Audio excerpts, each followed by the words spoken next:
What's up again, guys? Brian here at 3TR, and I got another episode of the People's Questions, episode 77. I'd first off like to say, hope you guys like the new intro, and I'd like to thank all of you who sent in your questions. Like always, they help me out immensely. And now to get started with the first two pair coming from Mr. Mike Styles, and you wanted to know, what PlayStation 4 game am I looking forward to most at launch? I've already pre-ordered my PlayStation 4, and the only title at this time that I have pre-ordered for it is Killzone Shadowfall, simply because I'm a big fan of the Killzone series, anything that's a PlayStation exclusive. I'm curious where they're going to take the story in it. Not really sure if this looks like a prequel or sequel to the current Killzone story. It could be a reboot in general, so if it is a reboot, then I would say this is probably a good time for them to want to redo the whole series. But the whole Hellgas ISA World War battle scene has always been kind of an interesting idea for me. Your next question is, if I could pick one disappointing game to reboot, what would it be? Disappointing, I would want to reboot Star Wars The Force Unleashed 2. I think that was one of the most disappointing games I had played in recent years because the first Force Unleashed was so good, and it had probably the best single Star Wars storyline, of all time at that point in time. But 2 really was disappointing. I mean, I beat the game in 3 hours, and and the way it ended doesn't really make much sense, because if you've played the game, you'll know that Vader's been captured. So I would expect them to make at least a third one, that way they close it off, so they kind of can connect these games to the beginning of the original trilogy. So I would want to simply, if I can't remake Force Unleashed 2, I would make Force Unleashed 3 a much better game. Next question comes from Mr. Royal1871, and you want to know, have I played your favorite game, Red Dead Redemption? Yes, I've played it. I didn't finish it. I really didn't like it. I actually thought it was a pretty boring game, and I only played it for maybe an hour and a half before I just returned it to GameFly. It felt like Grand Theft Auto if Grand Theft Auto was 10 times slower. I mean, I know that's like a great game, and I believe it won Game of the Year, but it was just, I guess Westerns with that type of game mechanics just don't work too well for me. And your next question is, would I like to see a Batman vs. Predator film? No. As kind of interesting as that would be, a Predator versus Batman fight would, obviously have to be to the death. And Batman's really not big on killing, even against alien species, so I don't really think an idea like that would work. I mean, the Predator will do everything he can to kill Batman. Batman is going to try to use non-lethal ways, and that's never a fun idea. Next questions come from Mark Main, and Mark Main, you sent 3 questions. Try to send only 2 this time. And you first wanted to know, did I see the new Curse of Chucky trailer? No, I didn't. I heard that a couple of Chucky movies are coming out, but I'm not too fond on dolls. Chucky's stopped being scary probably after the first one. After that, it was just kind of monotonous and just kind of a stupid idea for me. I mean, I know that Chucky has a bit of a fan base, but Chucky's just, he can't even compare to Jason and Freddy, so no, I didn't see it. Next question is, do I like that you need PlayStation Plus in order to play online with the PlayStation 4?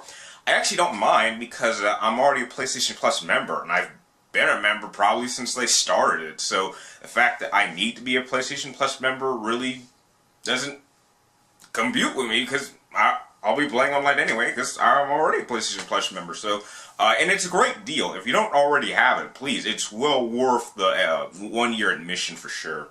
And next question is, would I prefer Blu-ray or DVD? They're both fine with me. I mean, I actually have more DVDs than Blu-ray, and I only buy Blu-ray movies for probably the best movie of that particular year, or a movie that has some special features. So I put them at even terms. Next 2 questions come from Draven G, and you want to know, do I see the new Wolverine movie being doing decently at the box office, or being a flop? I think it's gonna. I hope it does all right. It certainly does. The trailers alone look better than Wolverine Origins. However, I am a little bit disappointed that it's not rated R, because you're dealing with a character who all he does is slash and stab people, so you would expect to see lots of blood. But it looks like we may be getting some of that, and just from the trailer and what Wolverine's going through, I may not like it at first, but hopefully the movie will win me over when it comes out in a couple of weeks. So I hope it does well because it has to build up momentum for Days of Futures Past in 2015. The next question was, do I think it's possible that video game movies will get better over time? Anything can get better over time. It's just having the right people know exactly what to do with the type of material. Hollywood studios' biggest problem is that they feel the need that they have to change what is already working in order to make it work for the mainstream audience. But by doing that, you alienate the very fan base that made that franchise so interesting, and then all of a sudden you make something that nobody likes. And so you need to make something either for the fans because you know it's going to work, or you need to work with a director or a screenwriter that understands this material and understands how to tell it in a way that that will inform the new viewers, the moviegoers, but not upset the casual gamers that will also go to see this movie. So it just takes the right team. And the next two questions come from Criticism Guy, and you want to know, did I hear about the new Akira Toriama new anime series called Tokino? I hope I said that right. No, I haven't. I've been really late on animes lately. I've been busy as hell, so thanks for informing me. I will try to keep my eye on it, and when it does come out, if you want, I'll maybe do an anime review, which is something I haven't done in a while. Your next question is, how do I feel about the extra equipment that gaming companies sell?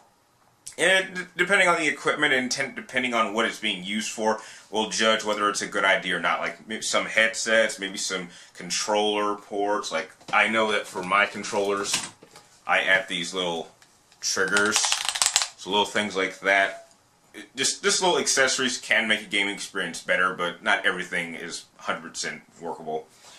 Next two questions come from Mr. Runic Lord, and you want to know, have I watched or read Game of Thrones? No, I have not done either. I do not have HBO, and apparently it's not playing on either Hulu or Netflix. I'm waiting for it to pop up on one of those channels so I can watch this series because I'm hearing nothing but great things, but I don't have HBO. So as soon as I get HBO, or maybe it comes out on DVD or Blu-ray and I get a chance to get my hands on it, I will sure to watch it and review it. And the next question is, am I going to get the new Assassin's Creed game?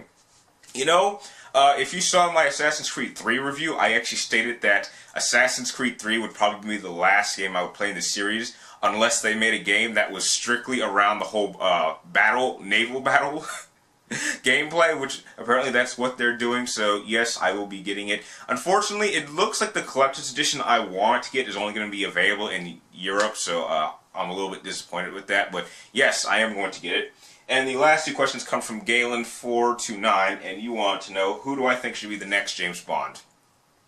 You know what? I'm actually open for ideas. If you have any ideas of who do you think should be a Bond, because for that, I'm really not sure how you do a Bond, because really there's certain actors that I'm sure could do it, but you have to pick someone who can bring that persona, but bring his own taste so he stands apart from all the other Bonds. So, you know, heck, I'm open for ideas if you got any. And your last question is, do I think that Star Wars Episode 7 should focus on the existing Star Wars story or create a completely of its own? If you mean, should it be more constricting and make it more closer to the original trilogies, or should it fit more into the EU?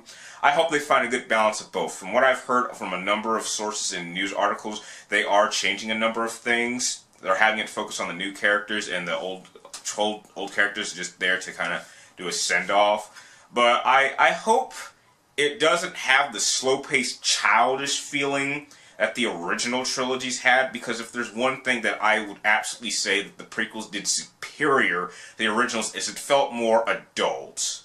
Or at least Episode 3, because that one is my favorite. So keep that dark tone.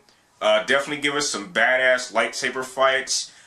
You can add that mystic element of the Force, but have it, make sure you just make it feel like it belongs in the storyline of Star Wars. Don't just make something that's its own thing. It needs to fit within the Star Wars lore.